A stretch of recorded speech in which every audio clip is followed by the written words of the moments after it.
Hi, നിങ്ങളുടെ പേര്? എൻ്റെ പേര് ഫസലുദ്ദീനാണ്. ഞാൻ തളിപ്പമ്പ കണ്ണൂർ ഡിസ്ട്രിക്റ്റിൽ നിന്ന് വരുന്നത്. എൻ്റെ മകള് ടാസ്കൻ മെഡിക്കൽ അക്കാഡമിയിൽ ഫസ്റ്റ് ഇയർ MBBS ഇപ്പോൾ പഠിച്ചുകൊണ്ടിരിക്കുകയാണ്. ഫസൽക്ക, നിങ്ങളെ കുട്ടി ഇപ്പോൾ ഇവിടെ ഫസ്റ്റ് ഇയർ പഠിക്കുന്നു. നിങ്ങളിപ്പോൾ ഏകദേശം ഒരു 2-3 ആഴ്ചയായി താഷ്കെൻഡിൽ വന്നിട്ടല്ലേ? എങ്ങനെയുണ്ട് ഈ ഉസ്ബെക്കിസ്ഥാനിലെ താഷ്കെൻഡ് സിറ്റി? വളരെ മനോഹരമായ സിറ്റിയാണ്. പിന്നെ അതുപോലെ തന്നെ പിള്ളേർക്ക് പഠിക്കാൻ പറ്റിയ ഏറ്റവും നല്ല സിറ്റുവേഷനാണ് ഇവിടെ ഉള്ളത്. അങ്ങനെ അറ്റ്മോസ്ഫിയർ, പിന്നെ ക്ലൈമറ്റ് ആയാലും ഇവിടുത്തെ ജനങ്ങളായാലും വളരെ ഫ്രണ്ട്ലി ആയ ജനങ്ങളാണ്. പിന്നെ അത് മാത്രമല്ല, നമ്മുടെ ഇവിടെ പഠിച്ചുകൊണ്ടിരിക്കുന്ന ഫസ്റ്റ് ഇയർ സ്റ്റുഡൻറ്റ് നാട്ടിൽ നിന്ന് കേട്ടതെന്ന് വെച്ചാൽ ഫസ്റ്റ് ഇയർ സ്റ്റുഡൻറ്റിലെ റാഗിങ് ചെയ്ത് വല്ലാതെ പ്രശ്നം ഉണ്ടാക്കുന്നതാണ്. പക്ഷെ എനിക്ക് ഇവിടെ വന്നപ്പോൾ വളരെ ഹാപ്പിയായി. ഇവിടെ കുട്ടികളെ ലഗേജ് എടുക്കാനും റൂം ശരിയാക്കി കൊടുക്കാനും എല്ലാത്തിനും സീനിയേഴ്സ് ഹെൽപ്പ് ചെയ്തു. അവർ സ്വന്തം പരിചയപ്പെടുത്തി. അവർ നല്ല സഹോദരന്മാരെ പോലെ സഹോദരികളെ പോലെ എല്ലാവരും നല്ല രീതിയിൽ നമ്മൾ പെരുമാറി. അവർ നമുക്ക് വേണ്ടുന്ന എല്ലാ സൗകര്യങ്ങളും അവർ ഏർപ്പെടുത്തി. ഞാൻ എൻ്റെ ലഗേജ് പോലും ഇവരെടുക്കാൻ അനുവദിക്കാതെ സീനിയർ കുട്ടികളെ ഹെൽപ്പ് ചെയ്തു. നിങ്ങൾ വന്നത് കരിയർ കെയർ കമ്മ്യൂണിറ്റി ത്രൂ ആണ്. നിങ്ങളുടെ ഇതുവരെയുള്ള പ്രൊസീജിയേഴ്സ്, അതായത് നിങ്ങളുടെ കുട്ടി ഇവിടെ ഏത് ദിവസമാണ് വന്നത്, എത്ര ദിവസം എടുത്തിരുന്നു ഏകദേശം ഒരു ക്ലാസ് ഇവിടെ വന്ന് ക്ലാസ് തുടങ്ങാൻ വേണ്ടിയിട്ട്?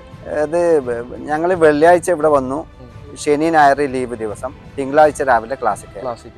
അപ്പം അത്രയും ഫാസ്റ്റ് ആയിട്ട് തന്നെ ക്ലാസ്. നിങ്ങൾ ഇപ്പം കുട്ടിന്റെ അഡ്മിഷൻ മുതൽ, അതായത് ഫസ്റ്റ് ഇന്റർവ്യൂ ഫേസ് മുതൽ ഈ ഒരു ഫേസ് വരെ നിങ്ങൾക്ക് എന്തെങ്കിലും തരത്തിലുള്ള ഒരു ലാഗോ കാര്യങ്ങളോ അങ്ങനത്തെ എന്തെങ്കിലും ഒരു ഡിലേ വരികയോ അല്ലെങ്കിൽ അങ്ങനത്തെ എന്തെങ്കിലും സംഭവങ്ങൾ നിങ്ങൾക്ക് ഉണ്ടായിട്ടുണ്ട്? ഇല്ല, ഒന്നും ഉണ്ടായിട്ടില്ല. കാരണം എല്ലാം അപ്ഡേറ്റ് ആയിട്ട് തന്നെ കാര്യങ്ങളെല്ലാം ചെയ്തിട്ടുണ്ടായിരുന്നു.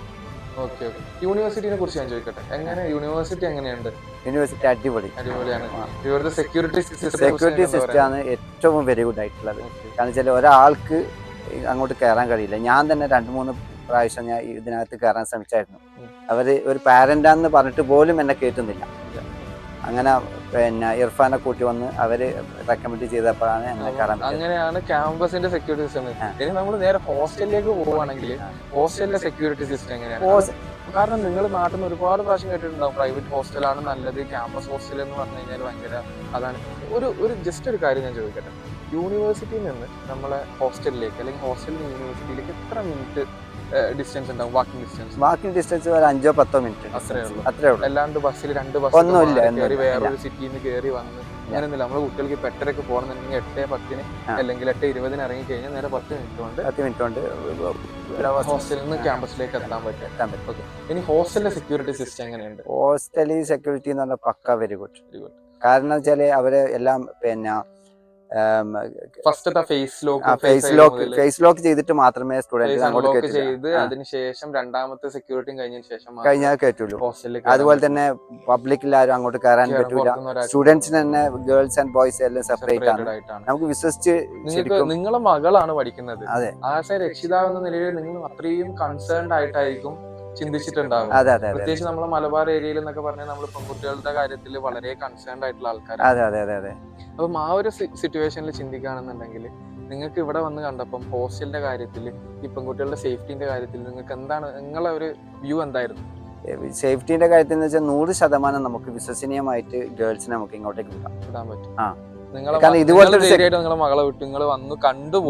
വന്ന് കണ്ടപ്പോഴാണ് എനിക്ക് സത്യസന്ധമായിട്ട് കാര്യങ്ങൾ മനസ്സിലാക്കാൻ കഴിഞ്ഞത്. അതിനു മുമ്പ് എനിക്കൊരു ആദ്യം ഉണ്ടായിരുന്നു, ഒരു ആദ്യം ഉണ്ടായിരുന്നു. മകളെ വിടുന്നതല്ലേ, അപ്പൊ എങ്ങനെയാണ് അവിടുത്തെ സ്ഥലങ്ങൾ, അവിടുത്തെ ആൾക്കാർ എങ്ങനെയാണ്, സ്റ്റുഡന്റ് എങ്ങനെയാണ്, ഹോസ്റ്റലിലെ സൗകര്യം എങ്ങനെയാണെന്ന് എല്ലാ കാര്യത്തിലും വളരെയധികം പ്രയാസം ഉണ്ടായിരുന്നു. ഞാൻ ഇവിടെ വന്ന് ഇവിടെ ലാൻഡ് ചെയ്ത് അവിടെ എല്ലാം കാര്യങ്ങളെല്ലാം കണ്ട് മനസ്സിലാക്കിയതിനു ശേഷം വളരെയധികം. നിങ്ങളൊരു വ്യൂ പ്രകാരം യൂണിവേഴ്സിറ്റി ഹോസ്റ്റലിലെ ഫെസിലിറ്റീസ് എങ്ങനെയുണ്ട്? കുക്ക് ചെയ്യാൻ അല്ലെങ്കിൽ വാഷിംഗ് മെഷീൻ ഉണ്ടോ? എല്ലാ സൗകര്യങ്ങളും ഉണ്ട്. സ്റ്റഡി ചെയ്യാൻ, അതായത് നമ്മുടെ നാട്ടിലെ ഫുഡ് എന്താണോ നമുക്ക് വെച്ചുണ്ടാക്കാം. ഏറ്റവും നല്ലത് അതന്നെയാണ്. ഇവിടെ പിന്നെ മെസ്സിലാവുമ്പോൾ അവരുടേതായ കാര്യങ്ങളായിരിക്കും സ്വന്തമായിട്ട് ഉണ്ടാക്കുക. ഇനിയിപ്പോ കോളേജിൽ പോകാൻ തിരക്കുണ്ടെങ്കിൽ എന്തെങ്കിലും സാൻഡ്വിച്ച് പോലത്തെ എന്തെങ്കിലും സാധനങ്ങൾ ഉണ്ടാക്കിയിട്ടോ അല്ലെങ്കിൽ ഓംപ്ലേറ്റ് അടിച്ചിട്ടോ അങ്ങനെ എന്തെങ്കിലും വേഗം കഴിച്ചിട്ട് പോകാം. ഈസി ആയിട്ട് ചെയ്യാം. പിന്നെ അത് മാത്രമല്ല, ഒന്നിച്ചുള്ള സുഹൃത്തുക്കൾ എന്ന് പറഞ്ഞാൽ എല്ലാവരും നല്ല ഹെൽപ്പിംഗ് മൈൻഡുള്ളവരാണ്. ഭക്ഷണം ഉണ്ടാക്കുക നല്ല ഹാപ്പിയിൽ തന്നെ പിള്ളേർ. എന്റെ മകളെല്ലാം ഭയങ്കര ഹാപ്പിയാണ്. നാട്ടിലെ വെച്ച് നോക്കുമ്പോൾ നിങ്ങൾ നാട്ടിലൊക്കെ അഡ്മിഷൻ നോക്കിയതും കാര്യങ്ങളൊക്കെ മൂവ് ചെയ്തതായിരുന്നു. അപ്പൊ നിങ്ങൾക്ക് അവിടുത്തെ വെച്ച് നോക്കുമ്പോൾ ഇവിടുത്തെ സിസ്റ്റം ഹോസ്റ്റൽ ആയിക്കോട്ടെ, പിന്നെ അക്കാഡമിക് സിസ്റ്റം ആയിക്കോട്ടെ, എന്താണ് അത് നിങ്ങൾക്ക് റിലേറ്റ് ചെയ്യാൻ പറ്റുന്നത്? റിലേറ്റ് ചെയ്യുന്ന നാട്ടിലെ നമുക്ക് മനസ്സമാധാനം വളരെ കുറവാണ്. നമ്മൾ പെൺകുട്ടിനെ പഠിക്കാൻ അയക്കുമ്പോൾ മനസ്സമാധാനം കിട്ടുന്നില്ല. അൽഹംദുലില്ലാ ഞാൻ ഉദ്ദേശിച്ചതിനേക്കാണെങ്കിൽ എത്രയോ 10 മടങ്ങ് വെരി ഗുഡ് ആയി ഇവിടെ. സൂപ്പറാണ്, സമാധാനം. ഞാൻ നിങ്ങളോട് ചോദിക്കട്ടെ, പ്രൈവറ്റ് ഹോസ്റ്റലാണോ നല്ലതല്ല യൂണിവേഴ്സിറ്റി ഹോസ്റ്റലാണോ അല്ല? നിങ്ങൾ ഇവിടെ വന്ന് ഇവിടെ നിങ്ങൾ ഒരുപാട് കുട്ടികളെ പുറത്തുനിന്ന് കണ്ടിട്ടുണ്ടാവില്ല. അതിൽ നിങ്ങൾക്കുള്ള യൂണിവേഴ്സിറ്റി ഹോസ്റ്റലാണോ നല്ലതല്ല പുറത്ത് ഒരു 4-5 കിലോമീറ്റർ അപ്പുറം ഉള്ള ഒരു പ്രൈവറ്റ് ഹോസ്റ്റലാണോ നല്ലത്? അതെന്താ ചോദിക്കാനല്ലേ, യൂണിവേഴ്സിറ്റി ഹോസ്റ്റൽ അത് തന്നെയാണ് എല്ലാ കാര്യങ്ങളും കൊണ്ടും നമുക്ക് സേഫ്റ്റി ആയിട്ടുള്ളത്, എല്ലാ കാര്യങ്ങൾക്കും സേഫ് ആയിട്ട് തന്നെ. രണ്ടാമത്തെ കാര്യം, നിങ്ങൾ ഇവിടെ ഇപ്പൊ ഇത്ര 2-3 ആഴ്ചയായി നിങ്ങൾ താഷ്കെൻഡിൽ താമസിക്കുന്നത്. അപ്പം നിങ്ങൾ ഇവിടെ പല ടൈപ്പ് ഓഫ് കുട്ടികളെ കണ്ടിട്ടുണ്ടാവും. ഇപ്പം വിസ ഇല്ലാണ്ട് നിങ്ങളുടെ കുട്ടിക്ക് ഏത് വിസയിലാണ് ഇവിടെ വന്നത്? ടൂറിസ്റ്റ് വിസയിലാണോ? അല്ല, സ്റ്റുഡന്റ് വിസയിലാണ്. നിങ്ങൾക്ക് കുട്ടിക്ക് അഡ്മിഷൻ ലെറ്റർ കിട്ടിയിട്ടില്ലേ? അത് ആഫ്റ്റർ ദ ഇന്റർവ്യൂ പാസ്സായി യൂണിവേഴ്സിറ്റിയിൽ ഫീ അടച്ചതിന് ശേഷം നിങ്ങൾക്ക് വിസയും കാര്യങ്ങളൊക്കെ വന്നു, നിങ്ങൾക്ക് ജെനുവിൻലി കാര്യങ്ങളൊക്കെ മൂവ് ആയിട്ടുണ്ട്. നിങ്ങൾ ഇവിടെ വന്നിട്ട് കണ്ട ഒരു കാഴ്ച എന്തായിരുന്നു? കുറെ കുട്ടികൾ നിങ്ങളെ വന്ന് അപ്രോച്ച് ചെയ്തിട്ട് കണ്ടിട്ടുണ്ടാവുമല്ലോ, അപ്പം അവര് ഒരുപാട് പറ്റിക്കപ്പെട്ടു പോയ കുട്ടികളുണ്ട്. നിങ്ങൾ കേട്ട കാര്യങ്ങൾ എന്തൊക്കെയാണ്? നിങ്ങൾ അറിഞ്ഞ കാര്യങ്ങൾ, അത് കേട്ടറിവ് മാത്രമല്ല, നിങ്ങളുടെ അടുത്ത് പലരും വന്ന് പറഞ്ഞിട്ടുണ്ടാവും. നമ്മളെ നാട്ടിലൊക്കെ ഉള്ള ഒരുപാട് കുട്ടികളുണ്ട്. അവർക്ക് ടൂറിസ്റ്റ് വിസയിലൊക്കെ വന്ന കുട്ടികൾ, ഇതുവരെ ക്ലാസ് തുടങ്ങാത്ത കുട്ടികൾ. അപ്പൊ നിങ്ങളെ കുട്ടീന്റെ ക്ലാസ് വന്ന് 3ാമത്തെ ദിവസം ക്ലാസ് തുടങ്ങുന്നു. ആ കുട്ടികൾ ഇവിടെ വന്നിട്ട് ഏകദേശം 4-5 മാസം വിസ ഇല്ലാതൊക്കെ കഷ്ടപ്പെട്ട് ഇവിടെ സ്ട്രഗിൾ ചെയ്യുന്ന ഒരുപാട് കുട്ടികളുണ്ട്. ഇതുവരെ നമ്മളിപ്പോ ഹോസ്റ്റലിന്റെ കാര്യമായാലും യൂണിവേഴ്സിറ്റി കാര്യങ്ങളൊക്കെ പറഞ്ഞു. ഇനി നിങ്ങൾ ഏത് കമ്മ്യൂണിറ്റി ത്രൂ ആണ് നിങ്ങൾ ഇവിടെ അഡ്മിഷൻ എടുത്തത്? ഞാൻ എടുത്തത് കരിയർ കെയർ കമ്മ്യൂണിറ്റി ത്രൂ ആണ് വന്നത്. എൻ്റെ ഒരു സുഹൃത്ത് എന്നോട് ഈ കരിയർ കെയറിനെ പറ്റി പറഞ്ഞു. അതിനു മുമ്പ് ഞാൻ ഒരുപാട് ഏജൻസിനെ സമീപിച്ചിട്ടുണ്ടായിരുന്നു. അപ്പൊ അതിൽ നിന്നൊക്കെ നിങ്ങൾക്ക് വ്യത്യസ്തമായി തോന്നിയ എന്താണ്? വ്യത്യസ്തമായി തോന്നി എല്ലാ കാര്യങ്ങളും അപ്ഡേറ്റ് ആയിട്ട് കാര്യങ്ങൾ ചെയ്തിരുന്നു. ട്രാൻസ്പെറന്റ് ആണ്. പിന്നെ അതുപോലെ തന്നെ മറ്റുള്ള ഈ ക്യാഷ് സംബന്ധമായ കാര്യങ്ങൾക്കൊന്നും ഒരു ചീറ്റിംഗ് മൈൻഡ് ഇല്ല എന്നുള്ളത് വളരെ വ്യക്തമായിട്ട് എനിക്ക് മനസ്സിലായിട്ടുണ്ട്. നിങ്ങൾ ഫീസ് ഒക്കെ ഡയറക്റ്റ് ആരും കൈ കൊടുക്കാണോ ചെയ്തല്ലേ യൂണിവേഴ്സിറ്റിയിൽ അടക്കാണോ? യൂണിവേഴ്സിറ്റി ഡയറക്റ്റ് അടച്ചു. അപ്പൊ നിങ്ങൾക്ക് ഫൈനാൻഷ്യൽ പാർട്ട് നിങ്ങൾ വളരെ ടെൻഷൻ ഫ്രീ ആയിരുന്നു. ഓക്കെ, നിങ്ങൾ ഇവിടെ വന്നു കണ്ടു, നിങ്ങൾക്ക് ഇഷ്ടപ്പെട്ടു. നാളെ ഒരാൾ ചോദിച്ചു കഴിഞ്ഞാല് നിങ്ങൾ കരിയർ കെയർ കമ്മ്യൂണിറ്റി റെക്കമെൻഡ് ചെയ്ത് കൊടുക്കും, അല്ലെങ്കിൽ താഷ്കെൻഡ് റെക്കമെൻഡ് ചെയ്ത് കൊടുക്കും?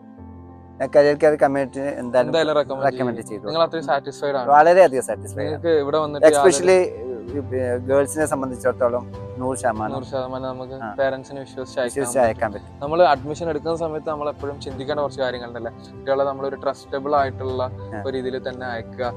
ഇവിടെ തന്നെ പല കുട്ടികളും ടൂറിസ്റ്റ് വിസയിലൊക്കെ വന്ന് ക്ലാസ് ഒന്നും ഇല്ലാതെ പലരുടെ കയ്യിലും പൈസ കൊടുത്തിട്ട് പറ്റിക്കപ്പെട്ടു പോയ ഒരുപാട് കുട്ടികൾ നമ്മളെ നാട്ടിൽ നിന്ന് തന്നെ ഒരുപാട് കുട്ടികളുണ്ട്. കേട്ടിട്ടുണ്ട്, കണ്ടിട്ടുണ്ട്. ഇവിടെ വന്നപ്പോൾ നിങ്ങൾ കണ്ടിട്ടുണ്ട്. ഓക്കെ, അതൊക്കെ വെച്ച് നോക്കുമ്പോൾ നിങ്ങൾ വളരെ ഹാപ്പിയാണ്. നിങ്ങൾ എന്താ പറയാ, താഷ്കെൻഡ് ആയിക്കോട്ടെ, കരിയർ കെയർ കമ്മ്യൂണിറ്റി ആയിക്കോട്ടെ, നിങ്ങൾ അതിലൊക്കെ സാറ്റിസ്ഫൈഡ് ആണ്? 100% സാറ്റിസ്ഫൈഡ്. അത് മാത്രമല്ല 10-150 പിള്ളേർ ഒന്നും ഇല്ലാതെ യൂണിവേഴ്സിറ്റിക്ക് അഡ്മിഷൻ ലെറ്റർ ഇല്ലാതെ പുറത്ത് റൂം എടുത്ത് താമസിക്കുന്നു. അപ്പൊ 3-4 മാസമായിട്ട് സമയത്ത് എപ്പോഴും നമ്മൾ അതിൽ നിന്ന് മനസ്സിലാക്കുന്ന ഒരു വലിയ കാര്യം ഉണ്ടല്ലോ, നമ്മൾ അഡ്മിഷൻ എടുക്കുമ്പോൾ എപ്പോഴും അവരെ പാസ്റ്റ് ട്രാക്ക് ചെയ്ത് നോക്കണം, പാസ്റ്റ് ഹിസ്റ്ററി. നമ്മളൊരു അഡ്മിഷൻ എടുക്കുന്ന സമയത്ത് അതൊരു രക്ഷിതാക്കൾ ശരിക്കും നമ്മുടെ നാട്ടില് നമ്മൾ ഈ അഡ്വർടൈസ്മെന്റ് ഒക്കെ കാണുമ്പോൾ നമ്മൾ അത്രത്തോളം മനസ്സിലാകുന്നില്ല ഇത് എത്രത്തോളം ഇതിന്റെ ഇൻഡെപ്ത് ഉണ്ട്. ഇവർ ഈ പേയ്മെന്റ് വാങ്ങിച്ചിട്ട് പോവാണോ, അല്ലെങ്കിൽ ഇവര് അവിടെ എത്തിയിട്ട് കുട്ടികളെ കാര്യം നോക്കുക. അതിനൊരു ഹിസ്റ്ററി ഇല്ലാതെ വെറും അഡ്വർടൈസ്മെന്റിൽ വരുന്ന ഒരുപാട് പാളിച്ചകൾ നമ്മൾ കാണുന്നുണ്ട്. അപ്പൊ നിങ്ങൾ ഇവിടെ വന്ന് ഹാപ്പിയാണ്? നിങ്ങളുടെ മകളുടെ കാര്യത്തിലും അൽഹംദുലില്ലാ എനിക്ക് വളരെയധികം ഹാപ്പിയാണ്. ഓക്കെ, എന്തായാലും നമുക്ക് വേണ്ടി ഇത്രയും സമയം സ്പെൻഡ് ചെയ്തതിൽ വളരെയധികം നന്ദിയുണ്ട്.